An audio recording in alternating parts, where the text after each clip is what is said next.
Now, I know we've all been told a urban legend by our parents or even maybe our peers. How true is that urban legend? I don't know, my nigga. But today we're gonna be doing one urban legend for every continent. So that's one, two, three, four, five, 7 continents, 7 urban legends. I ain't gonna lie, bro. We starting off with Africa, and I gotta do my people justice. I gotta put us first just this one time. But let's get into it. This one is called Pinky Pinky, and the tale goes: the Pinky Pink, which was believed to be a half man, half woman that stalked bathrooms. In the mid 90s, this story was going around schools a lot. And in my primary school, one day it ended up causing mass hysteria when a kid ran out the bathroom during break shouting, "Pinky, Pinky." The kid had seen it. As if it was in there, and literally the entire school worth of kids ran out the halls, ran out the classrooms, ran out the school onto the field in fear, and they all gathered. The principal had to address it in an assembly the next morning and tell everyone it was a load of crap. Do y'all believe the Pinky Pinky story? I'm not buying that shit, my nigga. That shit cap, bro. I'm calling cap on that story. Next, we got Asia, and this one is called The Soulless Girl. 5 teens were driving in a car late at night. They decide to pass by an old haunted house that everyone in school likes to tell stories about. Okay. Starting off like a basic scary movie. Okay, I feel y'all. Everyone likes to tell stories about. So they park their car in front of the house. As they are sitting, they're joking and laughing. The girl in the middle back seat stops altogether. Everyone stops and looks at her. She is as pale as a ghost. She looks at everyone and says, "You guys would never leave me, right? You guys would never leave me, right?" She then looks down to her feet. Everyone's gaze follows to her feet, and they see 2 hands sticking out from under the back seat, grabbing her ankles. Hey, yo, no Diddy, word. She finna get dragged to the Diddy party, word. Everyone freaks out and runs out the car, leaving her inside alone. When they go back, she is nowhere to be found. So she was getting her ankles grabbed, and all of her friends jumped out the car and didn't try to pull her back in. They just jumped out and ran off. And where did she get pulled to if she was already in the back seat in the middle and she was getting her ankle? Who was pulling her ankles from the trunk, bro? Sean Diddy Combs, bro. You gotta chill. I'm calling this one cap also. Next, we got North America, and the urban legend is Catman. The tale goes: I lived in a small suburb with farmland all around and forest beyond the fields. Legend has it that in the forest just across the nearest field, the Catman lived by himself in a hut he had built himself. Catman is crazy. That's me though. I ain't gonna lie. I'm the Catman. Now let me get back to the story. Lived by himself in a hut he had built himself.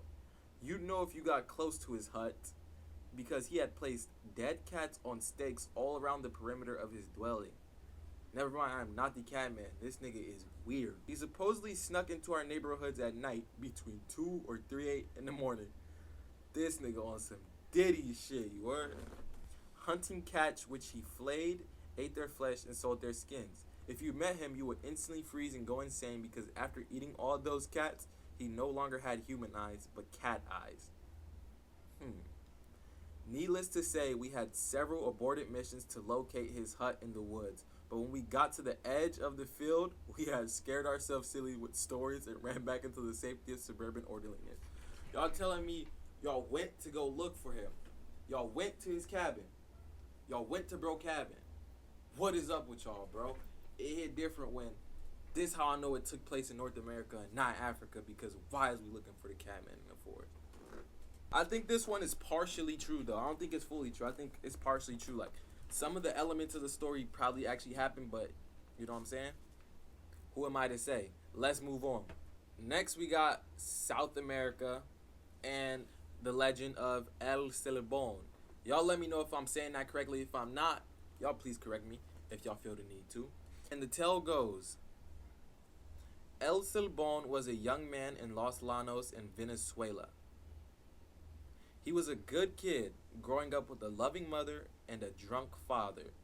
One night when the boy's father had came home drunk, whistling a tune, he began to beat his mother. And that's crazy. Coming home and just beating somebody for no reason.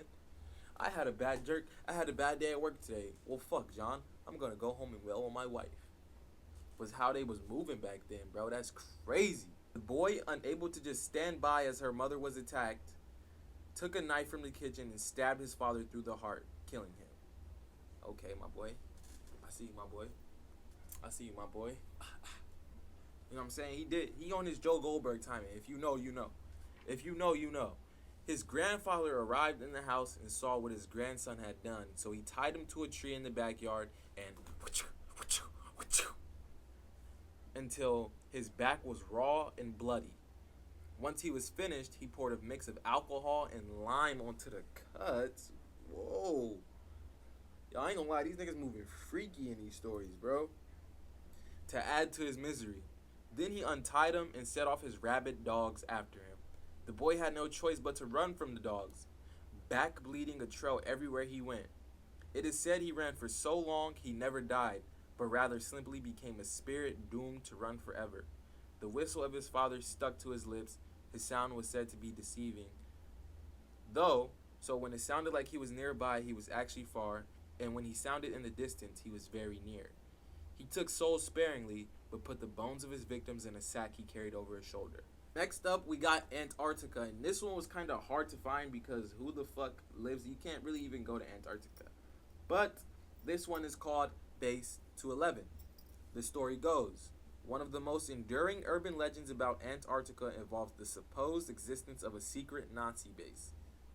Am I allowed to say that? I'ma just say Nah base.